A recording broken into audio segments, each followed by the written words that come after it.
Okay, hello, hello, hello, and a massive hello to everybody. How we all doing? Rocking and rolling in a free world. No trade calls, no recommendations, or response from own stuff. We're here for educational purpose only. How we doing, guys? How's sound? We all good? Okay, so is it time to buy the dip or will we get wrecked? Well, I mean, I don't know about getting wrecked. I don't know about buying the dip, but if you trade responsibly and look for asymmetric risk reward opportunities and you're not levered up like every trade is a YOLO, you'll never get wrecked. So we'll look at that now. And again, better wait for the Fed to ease again. I'm not sure that's going to happen anytime soon. Hey, Eric, how's it going? So let's do this. So here, as always, we got a lot of people getting excited about the world ending and stuff like that. And funnily enough, as far as I'm concerned, even though we've had, one of the worst or the second worst start of the year we've ever had, as far as I'm concerned, the market is behaving extremely orderly, right? Extremely orderly. So I really don't see anything strange going on in the market. If anything, if you're scared about the puke, you should be scared because the puke is very, very orderly. But essentially, market has been behaving extremely technically, right? Extremely technically, and on top of that, somebody mentioned the Fed. The Fed told you, as always, listen to the Fed. Don't fight the Fed. The Fed told you they need asset prices down. They told you they want stocks down. And even yesterday, when Powell did his speech, he said the market is responding fairly well to what we're doing and what we're saying. So they're very happy with this. So I wouldn't really not expect to, you should not expect the Fed to come and save you. And again, not a big issue. Market is very, very orderly. And here, what we're just seeing is a decent repricing. Something I posted on Twitter a while ago, and I think everybody should really pay attention to is this, right? And, you can look at it at whatever way you want. But what people have to understand is that, again, just because something was trading at 100 and now it trades at 50, it doesn't mean it's going back to 100, right? And people are just going to have to understand that the market is in the process of repricing, right? Repricing lower. And this is happening across the board, right? Now, whether you're looking at the tech stocks, so you could look at Facebook, you can look at Amazon, you can look at Apple, you can look at Netflix, you can look at anything you want, but you can even look at some of the non-tech names, right? You're seeing Target yesterday, fairly brutal. You see what happened with Walmart. So again, the market is just repricing. So, gonna have to deal with it. That's all, okay? So these streams weren't supposed to be the first Friday of the month before the market open. Did I say that? I can't remember. I don't think I said the first day. I think I said I was going to try and do these every month. I think last month I did it around the 11th or something like that. So this month, maybe it's a bit kind of like a week late, but, yeah, sorry about that. But essentially, you're getting what you paid for, right? Free. So again, as I said, I'm doing my best to do these once a month. I didn't do it a week ago because I didn't think it was that interesting. There wasn't anything crazy new. And today I had some time and I thought we had some interesting things going on. So that's why I did it today. Okay. So this is pretty much where we are. Now, what I would say is to try and be a little bit, let's say, more boring than the talking heads on TV or the usual people on Twitter getting excited. I'd just like to give you some kind of context, right? Some way of looking at the market that hopefully can filter out the noise and make things a little bit easier, right? Now, working base case assumption here, again, as I said, is that the market needs to reprice lower. Nothing that's happened is boding extremely well for stocks, and we should expect stocks to stay sideways to heavy. Now, do things go from A to B in a straight line for a sustained period of time? No, that's not how healthy markets work. So far, so good. What you want to watch, for those of you who are wondering, is the Fed going to step in? As usual, the key is just to listen to the Fed. And what the Fed is worried about is, they want to have asset prices down. They want this thing to correct, and they want it to do in an orderly fashion, right? So what they always talk about is, orderly market function, right? So as long as the credit markets are working, as long as the underlying pipeline of the market is working, then there's very little chance that the Fed is going to step in. Now, if stuff starts to break and you start to have real problems and the underlying framework or the pipes stop working or clog up, then you'll see the Fed come in, and they could come in doing a number of things, coming in buying stocks, whatever it is, but that will likely not happen at all unless you see stuff that's really working in an unorderly fashion. And so far, everything here has been fairly orderly, okay? Do I think crypto can resist the down move much lower? Do you think ETH has broken support? Again, as always, I don't follow Ethereum that much, right? But as far as, we have this discussion, I have this discussion with you every time. It's all the same trade, right? So it's all the same trade. My base case, and we'll look at Bitcoin because it is fairly easy, right? So, and those of you who've been in these streams know, last year we were looking for, going along with, not rocket science, but with the usual Bitcoin cycles, et cetera, we were looking for a Q4 2021 top and the possibility for an 80% retracement, right? And that would be fairly normal, no big deal.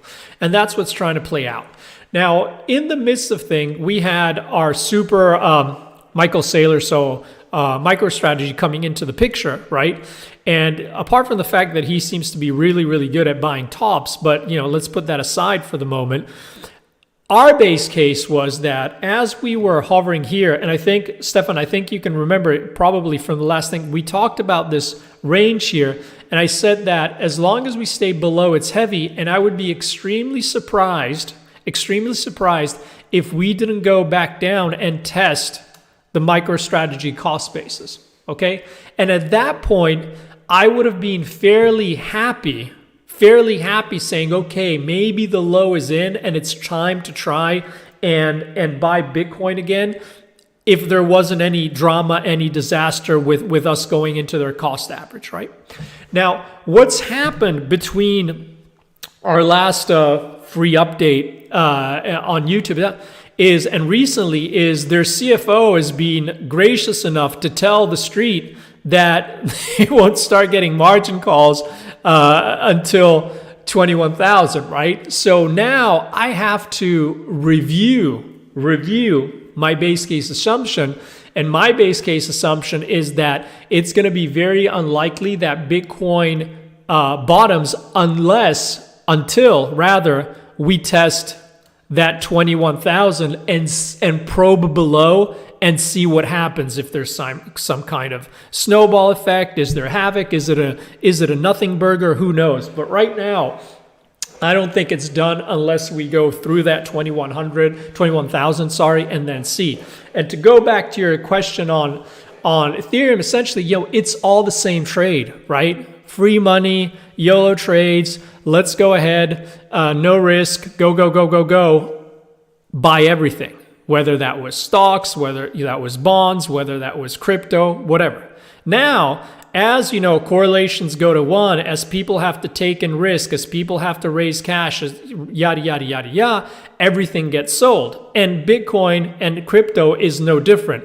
Add to that, and I don't want to get into all that, but the whole wheeling and dealing that is going on, not only with Luna Terra, but with the thing that shall not be named, right?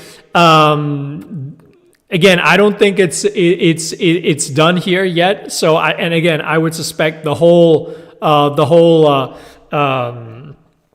again, the whole thing is going to stay heavy. It's going to stay trade with risk. But again, really, Tether is the real big elephant in the room, and we have to see what's going on. So if you believe in these long term and you want to average in, set some levels, put some orders in, even at stupid levels, just in case you get filled, why not? But right now, I don't think we're quite done. Okay.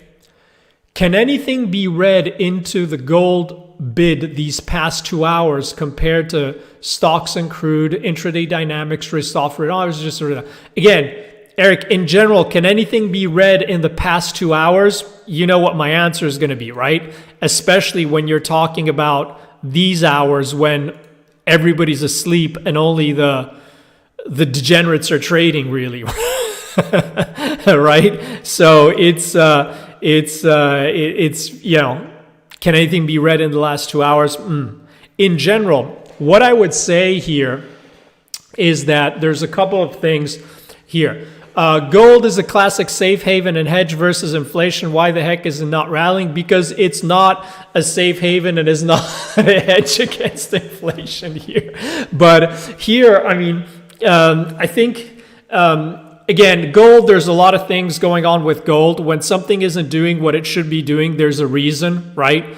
Even though we don't know the reason. As we've been discussing for this whole year, and especially since the invasion, we suspected that gold would have a fairly hard time, right? Simply because of the situation with Russia, Ukraine. I don't know if Russia has to keep on selling gold because that's the only thing they can do, yada, yada, yada. There's people saying, no, they'll be accumulating when everybody, all the bad actors in the world can have all their stuff confiscated, everybody's going to go and buy gold, yada, yada, yada. Again, there's only one thing and again, hopefully I don't get killed for this, but there's only one thing that's true is that, the gold bugs are always going to give you a reason why you need to buy gold. And if it's not going up, they're just going to tell you that you're wrong and you still need to buy gold. And a lot of the gold bugs that were just too frustrated with that switched to crypto because crypto was going up, and now both gold and crypto are going down, so they're probably very quiet. But the reality is, again, would I want to be selling gold? No. Would I want to be buying gold on dips? Maybe, tactically. Do I really care about having a huge position in gold? Absolutely not. If I had to have a position, small position in the portfolio, would I rather be long than short? Of course. Here, what's interesting here in the past hours or since yesterday is something interesting. What's happened is that you're starting to see some of the more classic relationships come in. Okay, hey, Mr. Deadlift in the house. And what's happening is that you've got a situation where, as you saw for yesterday, really for the first time, you got stocks down, bonds up, metals not getting massacred, but you got crude down, USD JPY down, USD CHF down. And you saw more of the traditional risk-off correlations coming into play. So this is showing you that the move is, in brackets, real, right? It's likely real and you want to pay attention, okay? Now, one caveat I would say is just be careful because we're going into OPEX. So again, don't be surprised if you see them jack up ES back towards the 4,000, and it's probably just going to be some kind of OPEX flows, right? So here, let's just look at this. I don't want to show the other ones from the daily, so let's just do this. Let me make the chart again. So basically, 4,000 here. We're hovering around that other psychological level, which is the 39,000, right? And basically you've got last week's highs too, which were kind of around the 4,100, which is a really key zone. So these are the key reference points I would have up for the ES now, right? And what I would say is below 3,900, this stays extremely heavy, and these lows are extremely vulnerable, right? Would not be surprised to see them smash it back into 4,000 into OPEX, but hey, Angela, there is no way I want to be long below the 3,900 today. Now, if we get back above, especially we flush these lows and we get back above in regular trading hours today, I have absolutely no problem trying to play for a rip back into 4,000. But essentially, as long as we're stuck inside 4,100, 4,000, 39,000, this is a lot of velocity of move inside range, okay? What kind of range may 50 be talking about, right? Let's make this a little bit easier and let me flip to a weekly chart. So you see what's happening. This is what I had on the other, is basically last week's highs at 4,100 and last week's lows just below the current low. You always have to be careful with shenanigans and wheeling and dealings into OPEX. But here, essentially, as far as I'm concerned, the market was trying to set up some kind of a tactical bounce, again, which is just simply a tactical bounce because the whole outlook is still fairly heavy, fairly dire. You'll see economic situation. You'll see companies reporting lower. You'll see companies talking about more layoffs, et cetera, et cetera. So as I said, the base case for stocks remains sideways to down. But right now on OPEX week, don't be confused with velocity of move inside last week's range. It doesn't mean anything, really, okay? This would be 4,000 would be neutral. Above, we could really rip. Below, we could really puke. Below, it really opens up the situation where you want to continue to look for kind of like, 3 to 5% down days, ugly stuff to happen, etc. And above, you could see a nice explosive kind of rally, but then there's just a little bit of a corrective rally. So here, as you see, I think it's highlighted nicely in this constructed chart. This is basically FANG plus Microsoft. So again, Facebook, Amazon, Netflix, Google, Apple, Microsoft. Again, some people are going to argue, why don't you have Tesla? Why don't you have this? Whatever. Do whatever you want. Look at it whatever way you want. There is no right or wrong way to construct these things. There's no right way to trade. I'm just giving you the way I'm looking at it. Hopefully it could offer an interesting perspective. If not, again, there's no right or wrong, whatever works for you. But here, this fairly classical move back on the weekly into the 200 week. And you see how the market basically tried to stall here. And all things being equal, when you see this action, and remember, we put in that low on the Thursday before OPEX, so it's fairly almost classical textbook. You think, oh my God, this is a gift from the gods. Long Thursday pre-OPEX, stay long all the way through OPEX, and then short into Memorial Week weekend. Oh my God, these seasonals, this stuff is just so easy. It's all textbook. It just doesn't always play out that way, right? It's not that easy. But here, so again, I still think as long as we don't get, especially because we're going to OPEX, if we don't get a weekly close below here, you still have to be careful. There may be a bounce coming.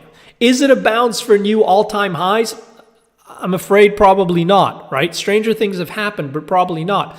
And again, it could be a wild bounce, right? Because this could easily rip back off these lows all the way, even a 20, 30, 40, and it could still be percent, and it could still hold the 50 back of this move down, and it could still. So again, we're in a critical situation, but I would urge you to look at last week's range today and think the way we closed the week, very heavy below, kind of limit down days, circuit breakers hit overnight, etc., etc.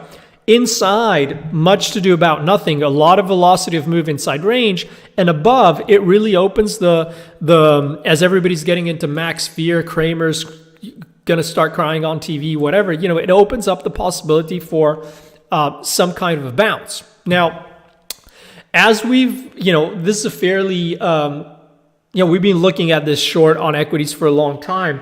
And recently, to me, the other trade, which I've been talking about on I think on Twitter, can't remember, but that our base case was that the cleanest trade, the nicest trade in terms of asymmetry, in terms of also, not having too much vol and stuff, was to get back long the bonds.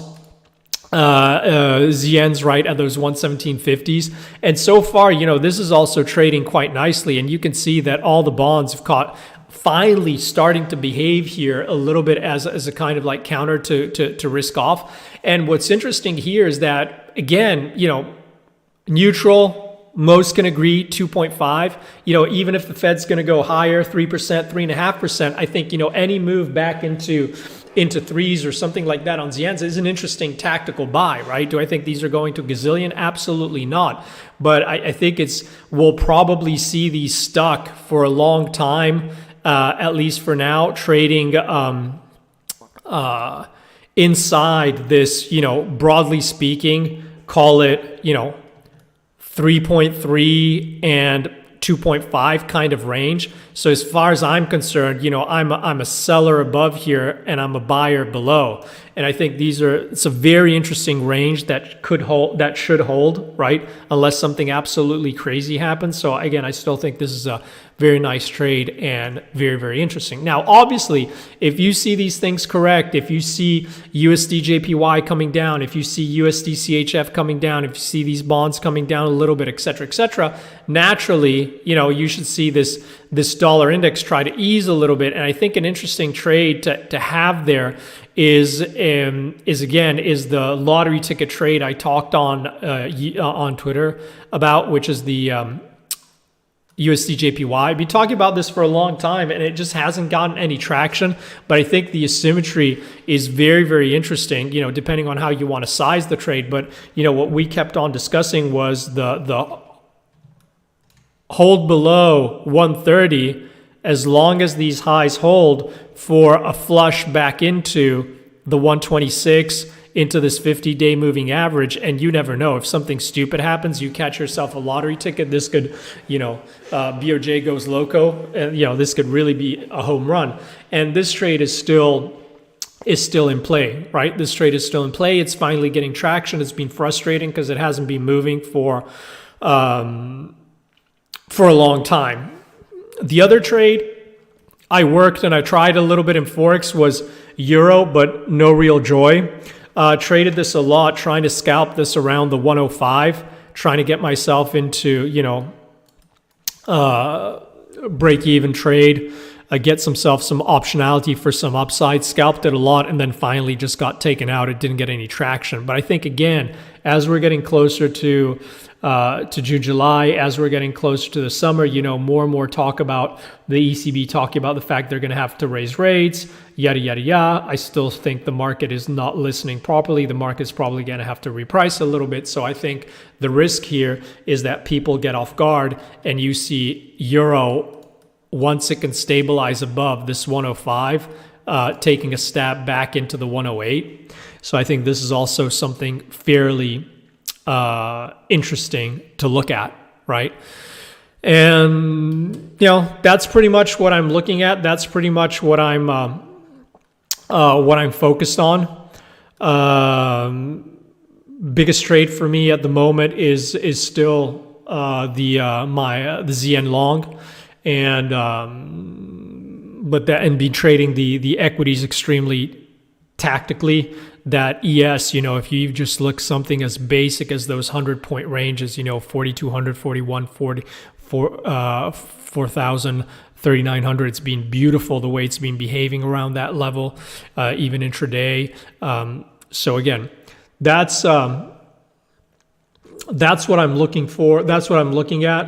I don't know if anybody has any comments, any questions, anything. Again, I'll stay on as long as people have questions. I'm more than happy to try and look through stuff, unless market starts moving a little bit crazy here. But it looks like we've stalled a little bit.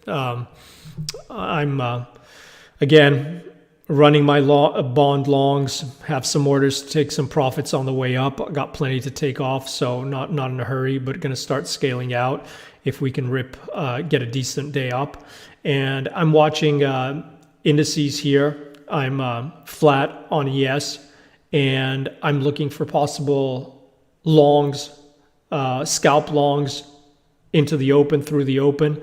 And if I see it get good traction, wouldn't be surprised to see back at the 4,000. It's not my base case assumption really, but very, not in a hurry to trade at all, waiting for the market to come to me, waiting for the market to set up what I like to see. So very, very patient, very, very zen here.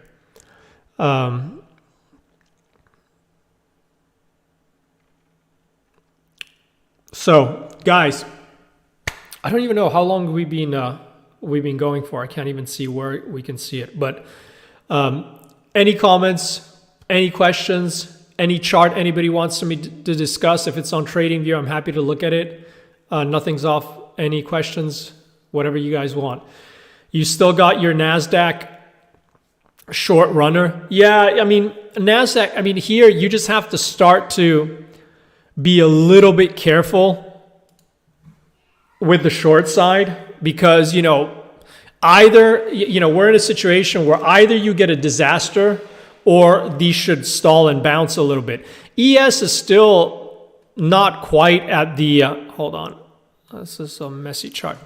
This is not, I remember, if you remember, our base case was that 3,800. And then if it gets really ugly, we flush to 3,500. And here it's at a decent bounce zone. But keep in mind that here, even on the weekly, you've got, what is it? 1, 2, 3, 4, 5, 6, 7, 8, 7 to 8 day weeks.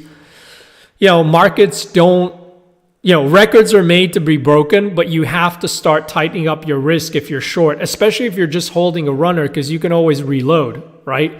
So here, in terms of what I would be looking for on the ES, let's do this again. I discussed this earlier today, but basically, a couple of levels. So you see that you've got this low to high, and essentially the 50 back of that is at the 3,500 in line with the 200 week. So this is a really nice kind of level. If we flush and we get aggressive to the downside and it's panic, this is a really interesting place to look for it for new longs, okay? On the other hand, if we base and we rally, what would you be looking for, right? Well, what I would be looking for is looking at the move from highs to these lows, more or less, right? And we don't know where it's going to finish, but basically A to B here. You could see that this could easily rally all the way back into the 4,300, the 10-day, and still complete lower for a move back into that 200. So remember, go back on the chart. It's not very common. I think you've only had like 7 negative weeks in a row, like 2 times in history, something like that. So of course, records are made to be broken, but you need to be a little bit careful here. This is not where you want to start piling into the short side. Okay, and if we look at it in terms of NASDAQ, again, I would use the 12,000 mark to just give you an easy reference point as a pivotal level. Below that, and especially below last week's lows, you've got big possibility for an ugly flush. And there I would be looking at that 200 week. But think about even here, NASDAQ could really rally hard and still hold a brutal downtrend, right? So remember, when you have proper good bear markets, especially if you're a bear and you're short, you don't want this to resolve in 2-3 months. You want this to be a painful, slow bleed with a lot of opportunities to get back short.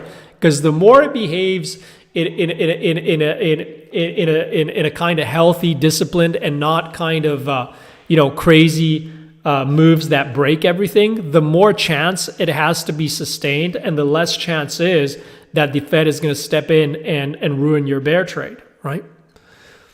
Chinese government said in March that they will step in to support equities. And any comments on this? Well, I mean, call me crazy, but I don't trust anything the Chinese government says.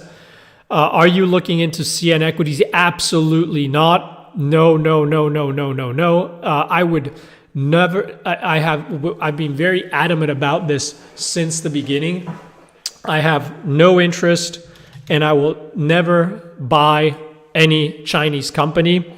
We talked about Baba a lot, and I always said this is another GoPro kind of thing, because you do not want to buy companies which You have no idea what they're doing. You have no idea about the real financials, yada, yada, yada. It's just a mess.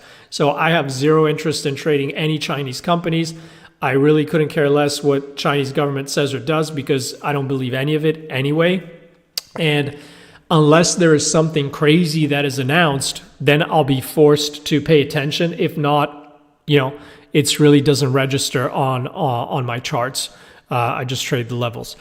Clearly, what you have to think about here, if you've got big commodity positions or if you're trying to have a bigger structural view, you have to factor in the fact that China is closed, right? So you have to have some kind of scenario and understand and have some models to give you an idea on how to react and what to do if, zero COVID policy, which is likely going to continue, stays, if it gets worse, if they start locking down more, or on the other side, if by some miracle they start to open up the ports again and yada yada, because that has a big influence. It's going to have a big influence on a lot of the macro trades. But apart from that, not something I pay too much attention to.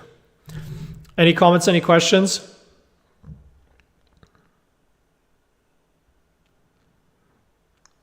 Anything?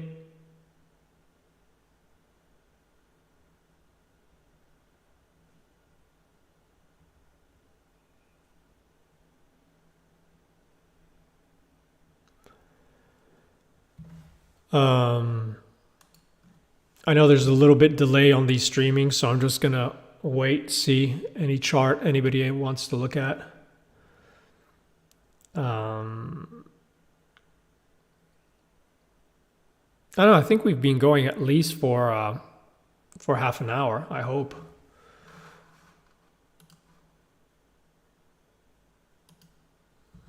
Okay, looks like there are no more questions. So guys, again, it was a pleasure sharing some time with you. Oh, okay, what's my opinion on Cathie Wood? This is something we've looked at for...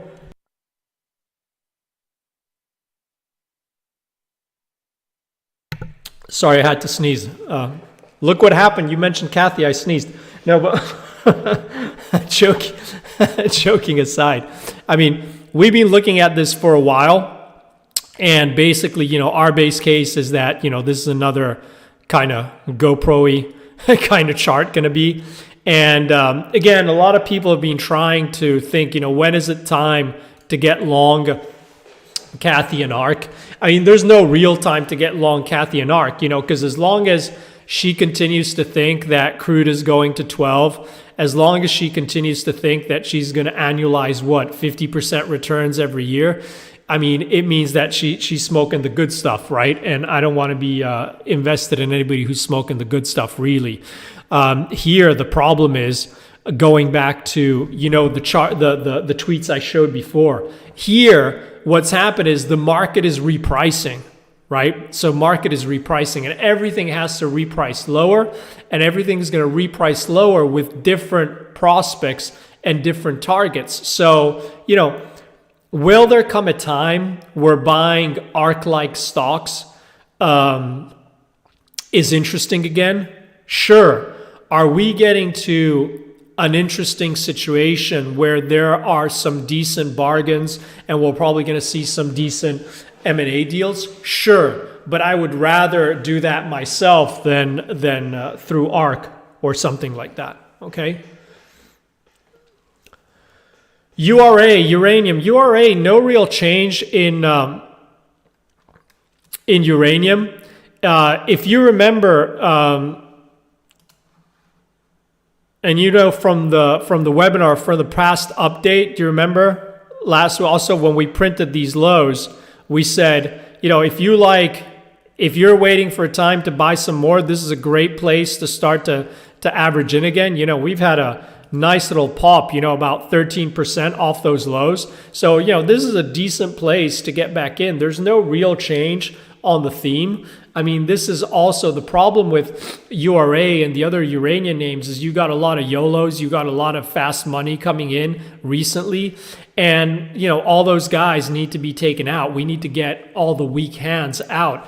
And normally, you know, as the market reprices, as people have to take in risk, as correlations go to one, people need to raise cash. You know, a lot of the speculative stuff, or gets sold first, and gets margin called first. So here, nothing has changed to the bigger picture, right? If you like it long term, this is still a decent place. If you remember from where we discussed this ages ago, right, we're neutral here. Remember that? Our base case, we're buying this sub 10, and our base case was neutral 20, then we got those other targets. So we're still fairly neutral. Is it as good a buy as it was at 10? No, right? Do I expect this in 3 to 5 years to be much higher? Sure, right? MJ, there's a problem here, is that basically until you start to see legislation change, it's going to be a disaster, right? So here you need a catalyst, right? You need a catalyst. You need something on the legislative side. And this is also one of those speculative names, right? Where you got a lot of fast money, a lot of speculative money. So I think the problem here, people look at this and say, oh man, look, this has gone from 30 to 7. How low can it go? Well, it can go down to 3 very quickly. It can go to 2. You see what I mean? You don't know. So if you want to buy and put in some orders, kind of like crypto, again, no leverage, just cash, you can start, but probably this is going to be dead money until there's some kind of legislation change or some news out of Washington that gets everybody interested again. And that's probably where you start nibbling again, rather than trying to just keep on buying the slow grind of death lower, because these are brutal moves to try and average into when so much is depending on the legislation, okay?